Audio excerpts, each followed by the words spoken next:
In the heart of the police force, where the law is absolute, there are unseen forces at play, forces that defy explanation, forces that some refuse to believe.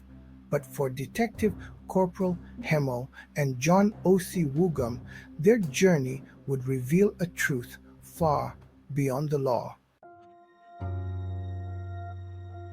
Yes, Hemmo didn't believe in anything that resembled strange phenomena. He was a hard-nosed cop, grounded in facts and evidence. But as much as he denied it, there were things he couldn't ignore. As a trained cop, Hemmo knew how to tolerate these forces, up to a point. Still, what changed his perspective wasn't some myth or rumor. It was real, it was tangible. The clash at Warika, where fate played its hand, bullets flew, blood spilled, and yet I was hit, organs damaged. I should have been down for months. But I walked out of that hospital far sooner than anyone expected. Hemmo saw it. He saw how fast I healed, how I was ready for action. He couldn't explain it. People ask, what is Obeah? They think it's magic, superstition, but it's much more. Obeah is about tapping into forces, unseen but real. I was raised by a man who knew these forces well. My grandfather is the best in the business. He taught me that spiritualism isn't just about rituals. It's about fasting, meditation, focus, inhalation, exhalation, powers of suggestion. These things are powerful. I received my gift young, but I've never been careless with it.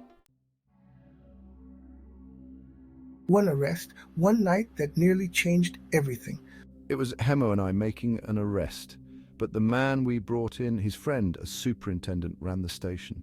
He tried to use his rank to pressure us into releasing the suspect, and when he couldn't, he tried psychological tricks, corruption laced with power. Now, this superintendent was the kind of man who thought no one would ever say no to him, but Hemmo and I, we weren't for sale. We stood firm.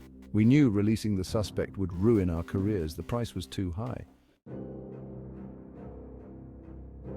That night, when the superintendent lost control, I did something that startled Hemmo. I looked into his eyes, deep, and I used commanding words. Suddenly, this man who had been yelling and threatening us walked to the gate and started counting stars, marking time like he was in a trance. Hemmo didn't say a word.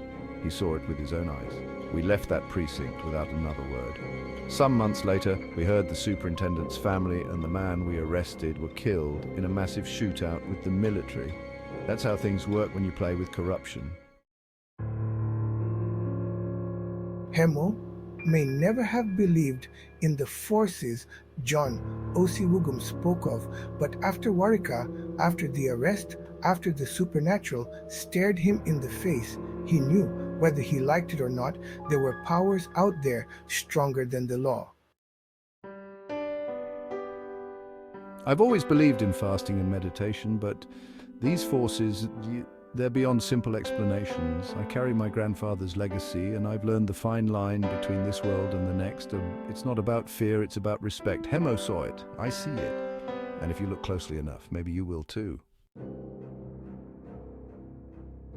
Obeah, the unseen power. Not everyone believes, but those who've witnessed it know there is something more.